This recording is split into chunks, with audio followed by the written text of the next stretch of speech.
हरनि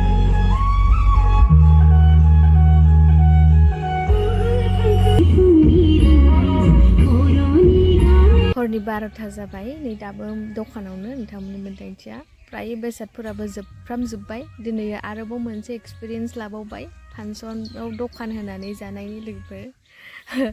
माथो खालामनो आरोना उफायथ' गैया गोरिबनि फिसाजोला लाजिनायखौ दोनथ'नानैबाबो मावनानै जाखानांसिगोन नङा होमबा ओमफ्राय नोंथांमोना आंनि मोसानायखौ नायदो जोबजासिम नायबानो जाबाय आरो माबायदि जादों बुंहरदो दसेल' सोलोंब्रबनाय आरोना दसेल' आवगोलथ' स्कुलाव गथ'फोरखौ फोरोंदोंमोन नालाय बे फोरोंनायखौनो स्टेपफोरखौ एसे गोसोआव दं नालाय बेखौनो एसे बानायदेरनानै मोसाबाय आरो मोसानो थाखाय खावलायबाय थानायनि आरोना लोगोफोर एसे ओरैनो एन्टारटेनमेन्ट खालामना होबाय आरो माथो खालामनो उफायथ' गैया गामिनिबो जाहैबाय नालाय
जायो आरो लोगोसे गोरोंद्रायबो नालाय ओंखायनो खिनियावनो दोनथ'बाय लोगोफोर दानिया नै लोगोफोर जोंहा आनै मोना खुनु दिन मोसाफेरा मोसाबाय नोंथांमोननो आं देखायनो थांखि लाबाय फोरमायहर माबायदि जादों आं माने उन्दैनिफ्राय मावसोमनानै दांसोमनानै जानायल' नुबोदोंमोन आनैमोनखौ बेबायदि मोसानो जे रोंगोन होननानै आं खुनु दिन जिबनावबो सानफेराखैमोन मानो होनबा बिसोरखौ मावख्रुबनानै मावसोमनानै जानायल' आं नुबोनो मोन्दों लोगोफोर नाथाय दिनै मोन्दांथि साननायखौ बेबायदि साननायखौ फेलें खालामबाय नोंगौ जोंनि बर' आइजोफोरा थारैनो जेरावबो आखा फाखामार आरोना अनलि मावनाय दांनायल' नङा मावनाय दांनायजों लोगोसे गावनि हारिमु फोथांना लाखिनाय दामनाय देनायखौ फोथांना लाखिनाय जेरावबो दा बान्था होनायखौ आङो क्लिपखौ लानो बावबाय सरि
นี่กับไหน